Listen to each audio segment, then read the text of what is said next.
T sub R en el régimen nominal varía de 700 a 900 Kelvin. Para un motor HI,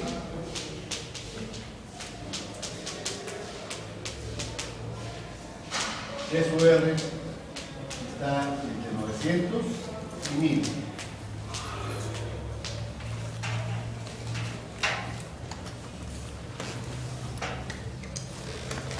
En contra de la creencia popular, la gente piensa que la temperatura de los gases de escape de un motor diésel es más alta.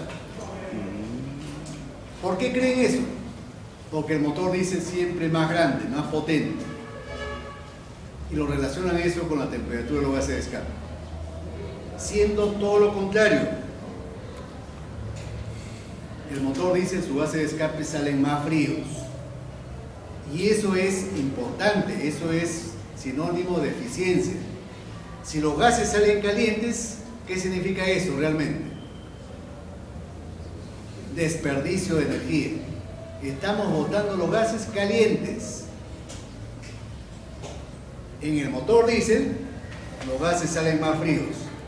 Eso es sinónimo de que estamos aprovechando mejor la energía de los gases. Los eliminamos, pero ya más fríos. ¿Está claro?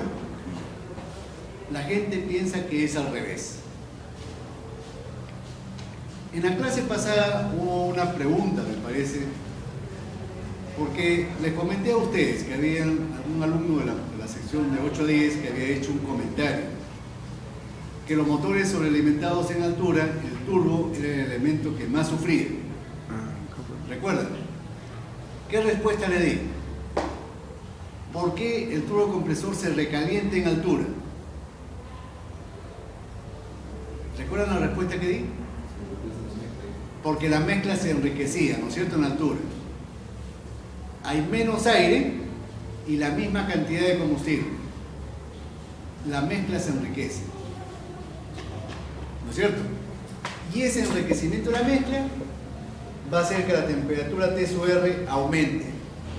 La temperatura de los gases de escape aumente, porque nos estamos acercando a la mezcla estequiométrica. ¿Está claro?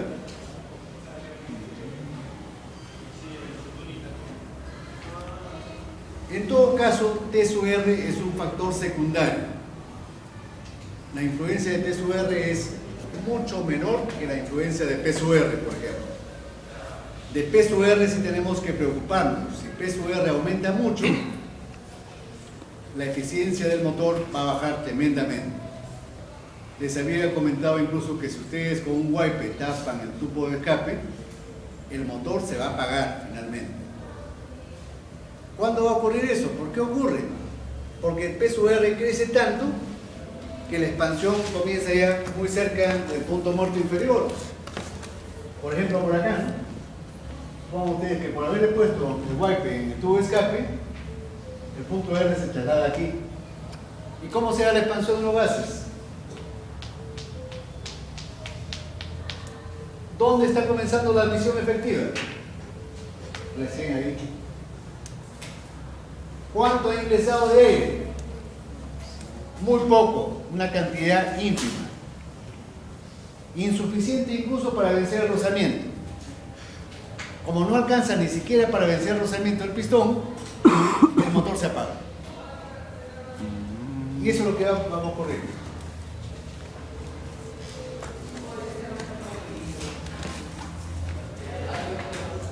El tercer factor es el calentamiento de la mezcla fresca. ¿Cómo le habíamos llamado? ¿Con qué letra lo habíamos denotado? ¿Recuerdan? Al inicio de la clase lo dijimos. Delta de T. El calentamiento que sufre la mezcla fresca al pasar por el tubo de admisión, al ingresar al cilindro del motor. ¿Y por qué se calienta la mezcla fresca? ¿Por qué se calienta el aire cuando pasa por el tubo de admisión? Por el simple hecho de que el tubo de admisión está más caliente que la mezcla fresca. solamente por esa diferencia de temperaturas. Entonces, nosotros habíamos puesto lo siguiente: el tubo de admisión. Una parte del tubo, ¿ya? Una parte del tubo. Una parte cualquiera. Y por acá pasa el flujo de aire, o el flujo de gas. La temperatura de las paredes, temperatura media de las paredes. Y esta es la temperatura media en esta sección del aire. Como la temperatura de las paredes es mayor que la temperatura del aire, ¿qué va a ocurrir? Un flujo de calor de las paredes al aire. Flujo de calor. ¿Cómo calculamos ese flujo de calor? ¿Recuerdan ustedes cómo se calcula el calor por convección? Sería Q igual a un coeficiente de convección H, acá, coeficiente convectivo H, por el área de transferencia de calor, por la diferencia de temperaturas.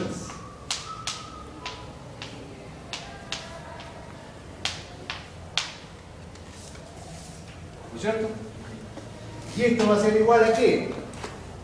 Al calor que gana el aire. Flujo básico de aire por el Cp del aire por el delta de T. Este es el delta de T que estamos calculando.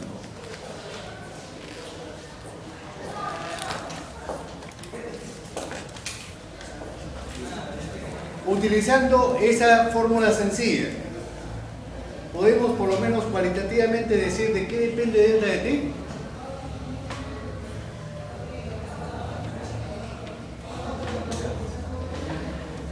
Podríamos establecer de qué depende delta de T haciendo un análisis de esta fórmula. Sí. ¿A qué conclusiones podemos llegar? Mientras más alta sea la temperatura de la pared, o mientras más grande sea esta diferencia, ¿qué podemos decir? Que delta de T va a crecer. ¿O no? Mientras más caliente esté la pared con respecto al aire, más se va a calentar. ¿Qué más?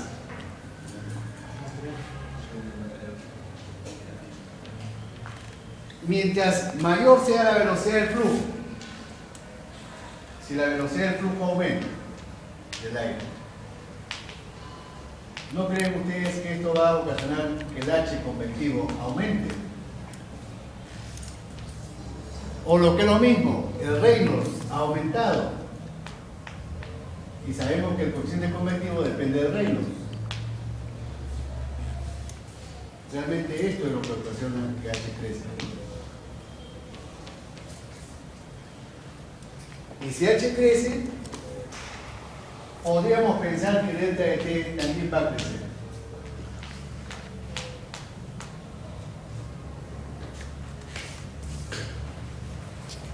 Pero esta conclusión no es cierta, a pesar del análisis. ¿Por qué no es cierta?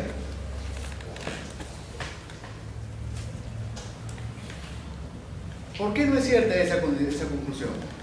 Porque cuando yo calcule delta de T, este flujo máximo pasa al denominador. ¿No es cierto? Cuando yo calcule delta de T, este flujo máximo pasa al denominador. Y si la velocidad aumenta, este flujo máximo aumenta proporcionalmente. ¿No? Entonces voy a tener acá flujo máximo. ¿Cuál crece más rápido? ¿El flujo másico de aire o H? Con la velocidad. Los dos aumentan, pero más aumenta el denominador.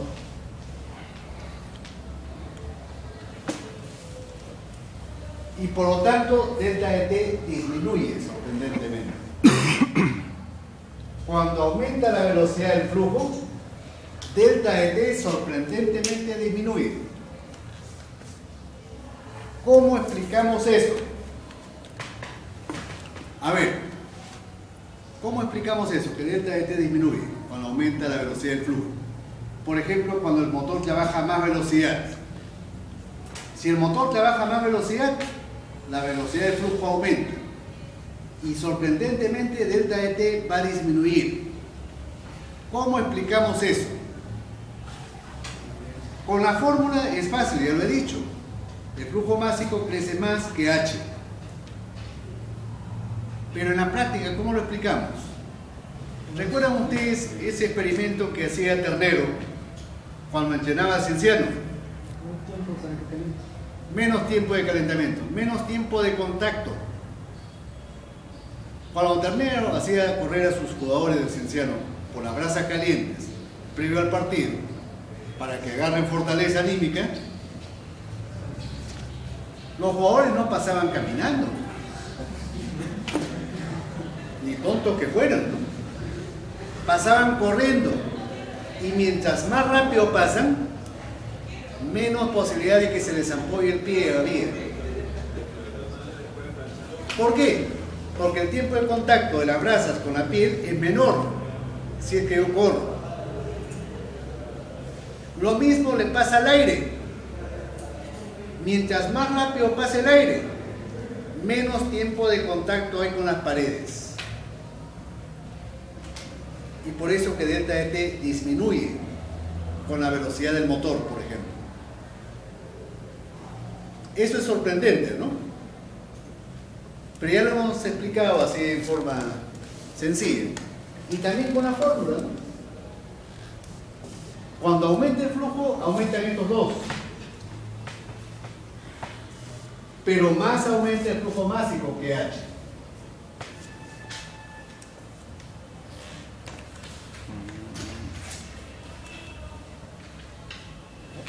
Ahora, hay un factor que no estoy considerando. ¿Qué pasa en los motores que utilizan gasolina, o que utilizan alcohol, o que utilizan un combustible líquido? ¿Qué ocurre ahí? ¿Qué ocurre ahí? Si yo, por ejemplo, ya el carburador está aquí adelante, y por aquí hay una mezcla de gasolina líquida y aire, ¿qué le va a pasar a la gasolina líquida? ¿No va a tender a vaporizarse en el camino? ¿Y de dónde sale el calor esa gasolina líquida? Del propio aire, enfriándolo. La gasolina toma calor del propio aire, enfriándolo simultáneamente. Es decir, la presencia de la gasolina ejerce un efecto refrigerante sobre la mezcla. La presencia de la gasolina ejerce un papel refrigerante sobre la mezcla. La enfría.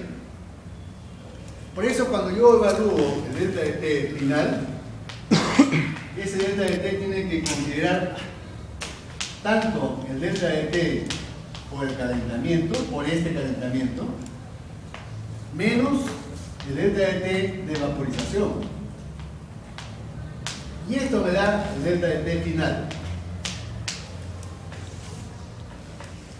Por eso cuando un motor a gasolina es convertido a gas, el gas no tiene ese efecto refrigerante, porque ya no se vaporiza, ya está en estado vapor, en estado gaseoso. Entonces, cuando un motor comienza a trabajar con GNV, no tiene el efecto refrigerante sobre las válvulas. Y las válvulas es uno de los elementos que más se calienta con el gas.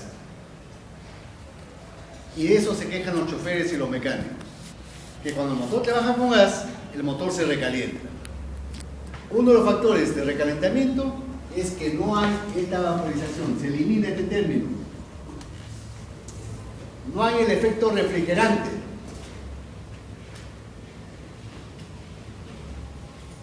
¿Está claro? Si yo utilizara, por ejemplo, alcohol etílico en vez de gasolina, el efecto refrigerante sería mayor todavía. Habría más enfriamiento. Eso para Lima estaría muy bien. Pero si con ese carro con alcohol lo llevo a Ticlio, ¿qué posibilidad hay?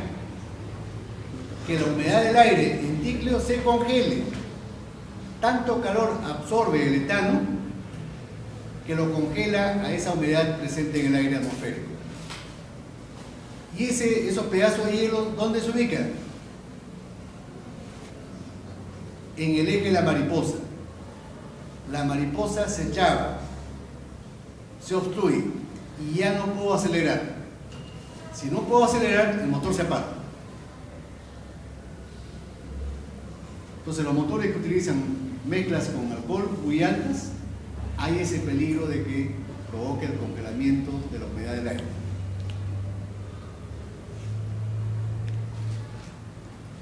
¿Está claro?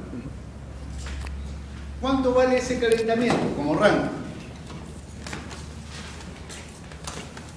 Para los motores a gasolina, motor a gasolina con combustible líquido, gasolina,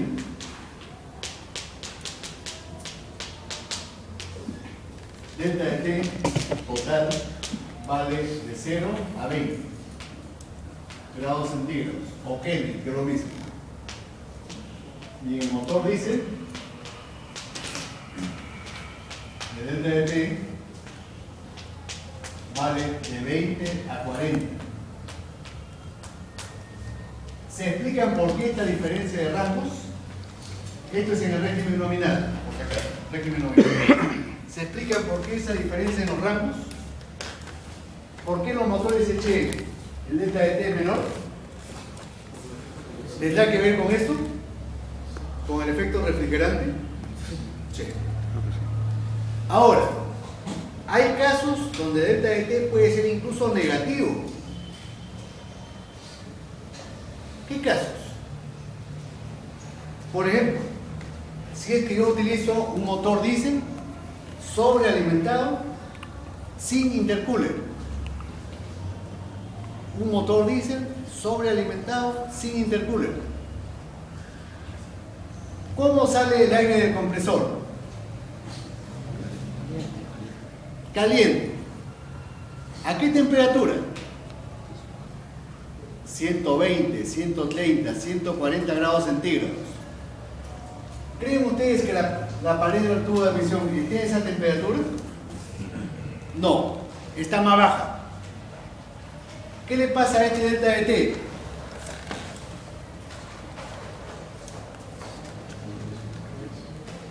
Se vuelve negativo. Las paredes están más frías que el aire caliente que sale del compresor. En este caso, por ser sobrealimentado sin intercooler. Y el delta de T puede ser hasta negativo.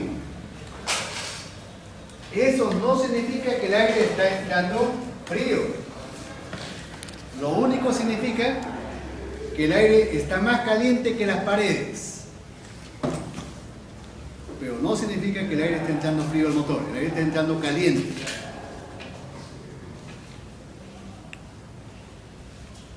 ¿Está claro? No queremos que el aire entre caliente. Mientras más caliente esté, peor es. Porque eso provoca la disminución de la densidad. Y si la densidad es baja, el flujo másico también es bajo. Queremos que la densidad del aire o de la mezcla sea la más alta posible. ¿Está claro, jóvenes? Bueno, he corrido un poco porque el tiempo cada vez nos gana. El próximo lunes, el próximo martes, el gobierno lo ha decretado feriado. Ya saben ustedes mi opinión al respecto. En un país pobre no nos podemos dar ese lujo. Yo pienso que los jerarcas árabes que van a venir también van a estar hospedados en Miraflores, en San Isidro.